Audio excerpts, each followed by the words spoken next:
मो कहबार उद्देश्य है जे मरईगाँ बजार पाखे बाम पार्श्व 10-15 एकर खंड जमी अवहेलित हो पड़ी। वर्षा दिन आसिले से जमीर पानी पूरा ओभर पानी हो जाऊँगी जहाँफल पानी निष्कासन अन्य कुआड़े जावाई ना पाखर जो नंजरी गुड़ाक लोक मैंने पोति देते नाल आगू जावाई ना जोटी गोटे कलभट अच्छी चंडिया पाखे से नालटा गले से चंडिया से पाखक कलभट रे पानी पड़ता किंतु पछ लोक समस्ते से पोति देते बारंबार आम तहसिलदार को अवगत कले भी सुधा तार कौन पदक्षेप नौ ना आम बाध्य होई कलेक्टर पाखे आसी पहुँचलु तेणु कलेक्टर को अनुरोध करुचु यार किसी प्रतिकार करूँ प्रतिकार कले बहुत लोक यार उपकृत पाइबे। आमर हाटडी ब्लॉक अंतर्गत धनुजयपुर पंचायत रे गोटे सरकारी उन्नीत उच्च विद्यालय अच्छी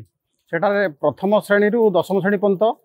क्लास अच्छी किंतु सेठारे आदिवासी बहुल पंचायत होइथिबारु पाखरे हदगड़ पंचायत केवालीपाड़ पंचायत पढ़ेरीपल्ली बांगोर एम सब आदिवासी छात्र छात्री मैंने मैट्रिक रु पाठपढ़ा बंद कर धनुजयपुर हाईस्कल जदि गोटे +2 सहित धंदामूलक शिक्षा कार्यक्रम करा जाता ताहले निश्चित भाव में आदिवासी छात्र छात्री मैंने उपकृत हो पारे। ए बाबद गत 30/5/2025 जो जिला परिषद बैठक में आमर जिला परिषद उपाध्यक्ष सोमनाथ दास गोटे प्रस्ताव आगत करी दाबी उपस्थापन ए बाबद आम आज आसीलु जिलापाल को जन कि आम गलु जदि सरकार यह चाहते ताहले आदिवासी बहुल पंचायत रे उच्च शिक्षा